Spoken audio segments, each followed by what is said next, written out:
We were talking about storms and storm Sundays today, and ironically, I'm on the phone with my sister who has a really bad habit of hitting that button and calling me while she's driving home from work.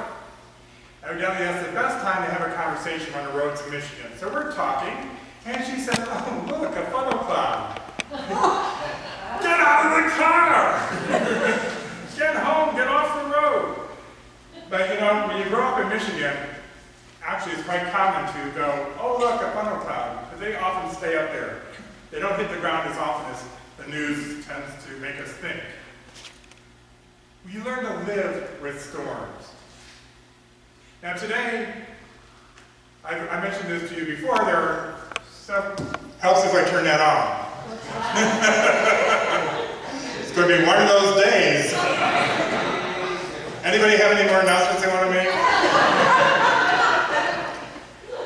Today's psalm reading is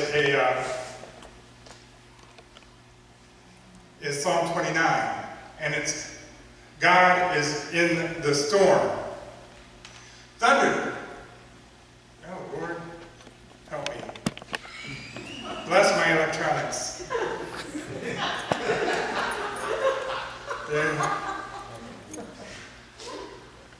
If anything will go wrong, it will go wrong for me.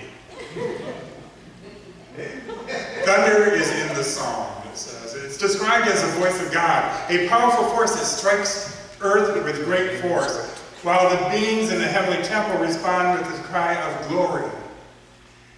The psalm is a psalm of David, and is transliterated in the message this way. It says, "Bravo, God, bravo! God and all the angels shout encore! In awe before God's visible power, I in awe before the glory. Stand at attention." Dress your best to honor him. God thunders across the waters, brilliant, his voice and his face streaming brightness.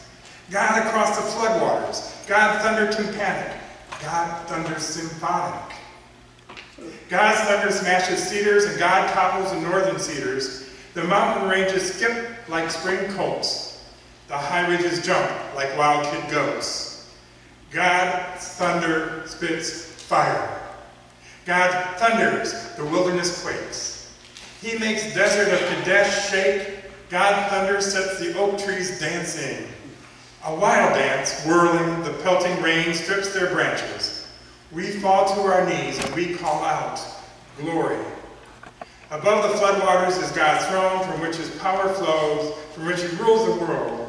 God makes his people strong, and God gives his people peace. It's kind of ironic that we're talking about God's voice as thunder and rumbling and shaking down trees, and then the psalm ends, God gives us peace. Sometimes, after the storm, that's when we really get our connection with that little bit of God's peace. In today's gospel, Jesus physically calms a storm, and then asks the question, "Why don't you trust me?" In the song, God's voice is the thunder that flattens the cedars. And now, the image of a man telling the seas to calm and the storm to cease is hard to picture. But if anyone remembers Mount St. Helens, we know what it looks like when all the cedars are flattened. There is a dichotomy in our souls when it comes to storms. How many are in awe when they see videos of thunder and lightning, or photos of lightning? Like this morning on the news, they showed a photo of lightning hitting the tower in Seattle. Beautiful picture. Awesome picture. Or how many are in awe of maybe videos of the tornadoes or field somewhere in a distance? How many glue themselves to the floodings, to the news reports of the flooding and the storm surges and the spectacles of a reporter, especially when they're standing on the beach in the middle of a hurricane? They must get combat pay. That's all I can say. There's this sense of safety and awe and beauty when we see a storm at a distance. As a kid, I can remember when I first entered the seminary in Detroit, Their diocesan seminary is just where the riot started, actually, if you know Detroit, at Chicago in 12th. But it's a Gothic building. It has this huge flag tower. And me, being the kid I was, I would explore and find my ways, and I found my way up there. When there was a storm coming, you could sit up there for about an hour and see it in the distance as it came. You could see the lightning flashing on the side of the clouds. It was awesome to watch. And when it got a little bit too close, we ran back down and stayed in safety inside. It's safe to watch a storm from a distance, but when it lands and the walls shake and the wind howls and the wind rattles, the windows, our perceptions change, our reactions change. It seems to become angry and threatening, and we cannot wait for it to be over, especially if you ever had to hide in the basement during a tornado warning or a severe thunderstorm watch. Our ancient world often blamed the storms on angry gods, and yet those same gods are also attributed with fertility in many cases, because rain brings new growth and feeds the crops in spite of it being terrifying. The Hebrews, though, from where our Jesus' tradition comes from, and faith is rooted, believe that God, without any detriment to God's majesty, make God's presence known even through the force of nature. The Israelites envision God as one who reveals God's self through the sudden and unexpected, the terrifying and the awesome forces of nature. Specifically, the thunderstorm and the lightning. Oftentimes, storms are attributed to God's wrathful response, especially in modern day certain sects, with an image of a vengeful God. Now, I know how that feels. I mean, my community, the LGBTQ community, gets blamed for every storm, flood, and earthquake on the planet.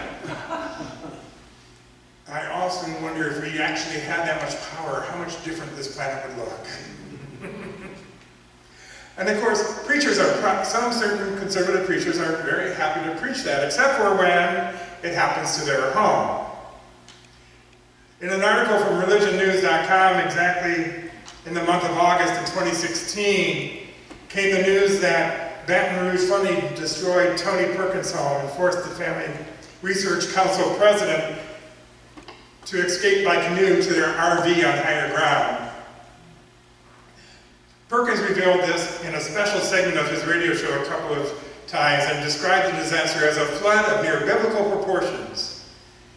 There are those who have noticed some irony here, since when Hurricane Joaquin threatened Washington last year, Perkins declared the storm to be God's punishment for the Supreme Court's decision on marriage equality. That, of course, recalled interpretations of Hurricane Katrina by Kent Robinson, John Hagee, and Yehuda Levin, as well as Robinson and Falwell's explanation of 9/11, and so on. These are what's known in the trade as exercises in theosophy, justifying bad things as demonstrations of God's goodness, omnipotence, and righteous judgment. Perkins, who in his interview stayed away from any speculation of this sort since it affected his house. The flood, he said, is a great opportunity for a church to minister. The experience taught him what is important, and sometimes we get too occupied with other things of life. Now, I hate to say it, but Tony Perkins got something right. In the midst of the storm, we need to trust God. Because Jesus asked, why don't you trust me? And not just a physical rainstorm, the thunderstorm. We all have storms in our lives. We all get in those patches where we don't know which way we're going, which end is up, or what's going to happen next.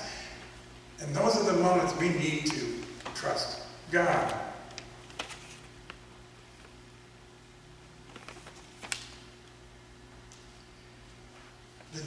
Why don't you trust me, Jesus asked. This was to the disciples, who had Jesus right there in the boat, who just calmed everything, and then they were in awe and frightened. In this day and age, as we are seeing more extreme weather and more storms or more devastation, instead of playing the blame game or getting all justified and righteous, we need to see it for what it is. God's voice is in the thunder. And this is our call, not only to minister to others, but to the planet herself. The voice of God could be any louder. It couldn't be any louder, could it? Summer is hotter. Fire season in some parts of our country are now all year long. Hurricanes are stronger and floods are moving further and further inland. Yet many do not trust that this is the voice of God calling all humanity into action.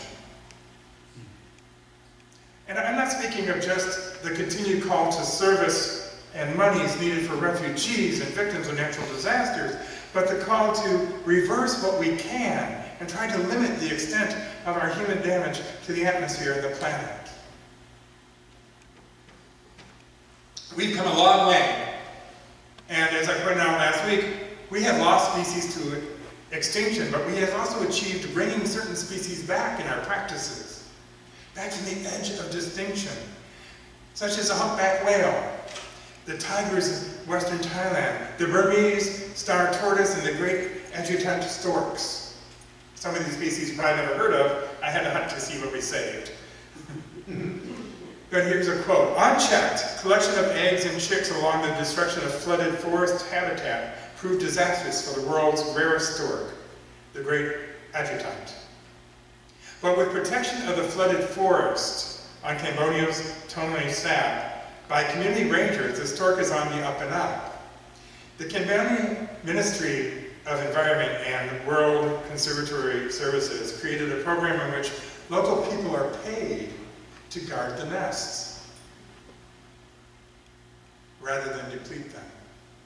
In just a decade, greater adjutant population has grown from just 30 to over 200 pairs, accounting for 50% of the global population, approximately 800 to 1,200 mature greater birds. I'm also proud to say that our government, at times, does its part. Notice I said at times. When he signed the Omnibus Public Land Management Act of 2009, President Obama marked the most extensive expansion of land and water conservation in more than a generation, designating more than 2 million acres of federal wilderness, thousands of miles of trails, and protecting more than 1,000 miles of rivers. In addition, the President also used his authority under the Antiquities Act 13 times to permanently preserve some of America's most treasured landscapes and waters, designating San Gabriel Mountains National Monument. Los Angeles County is one of the most disadvantaged counties in the country when it comes to access to parks and open space for minorities and children. Now, I know that's a little bit of much for a president who's no longer in service, but let's go a little bit further. He also, I forget what he also said. Let's go to the next one. Even today, in spite of how we may feel about this administration, some are very proud of it, some are not sure what to make of it, but this administration somehow has managed to allow some protections to slip through and be signed into law. A fresh wilderness designation in southern New Mexico, a new national monument in Los Angeles, hundreds of miles of rivers are protected in Oregon, a ban on new mining projects on Yellowstone National Park's doorsteps. These are just a few of the bills that were passed just in February. Now, I admit, I don't trust this administration to completely follow through, even though it was signed into law. But this bill offers hope. Hope of what we can do to permanently authorize funds for land and water and conservation, protect national parks and nearby mining, protect public lands in Utah, protect Connecticut rivers. And it has 11 other provisions in that bill alone. Now, this Saturday is Beach Cleanup Day. And over 500,000 volunteers in 91 countries are expected to get together and clean up the beaches. Just last year, volunteers collected a grand total of 127,983 pieces of trash that totaled 10,492 pounds. The Coastal Program adopted a portion of the Great Bay National Wildlife Refuge at Fabian Point on Great Bay in Newington through the Blue Ocean Society's Adopt a Beach program and under the direction of a member of the management team at the refuge. Coastal Program staff committed to clean up this spot 2 times a year and to record the items collected on data cards provided by the Blue Ocean Society itself. Last year, staff did 2 cleanups, one in the spring and one in the fall. The total trash collected, 538 pounds, just in that little section. That included some large bulky items like barrels and coolers. The coastal program is planning to continue its participation in the Adopt a Spot program. People can volunteer, organizations can volunteer, just like we have Adopt Our Highways to adopt a portion of the beach and our waters to clean up. And we've done a lot around here on the conservation side, and we preach about it a lot. There's only one more Sunday in season of creation, and we're going to move away from conservation for a while. But even today, how many trees have we technically saved? 175. 175 trees, just by putting a few panels on top of the building. I encourage you, if you've never done it, take a ride up into your mountains. Take a look at what your tax dollars are protecting. It truly is amazing what's around us. Take a drive, and I mean a slow drive, along the coast sometime. And stop, just stop. Stop in a remote spot where you have just you and the ocean. If you pick a good day, the waves will be rolling, the sun will be shining, and you can see a storm in the distance. And if you do not hear the voice of God in the waves, or if you do not see the hand of God in the mountain sunset, or if you're not listening, then you are not listening or looking very hard. Next time you see extreme weather, or really feel the humidity that sometimes seems to never end, or are tempted to gripe about the snowfall we got because it seems like it's just here to make life miserable, listen to what the voice of God is calling us to do. Cry out in anguish and anger and fear, and then do something. Hear God's voice in the thunder and answer, "We trust you, God, and we shall act accordingly." We can be the peace after the storm of the damage that we have done over the centuries to this planet. It's our turn to be the vital hand that answers God's voice. Amen. Now please rise and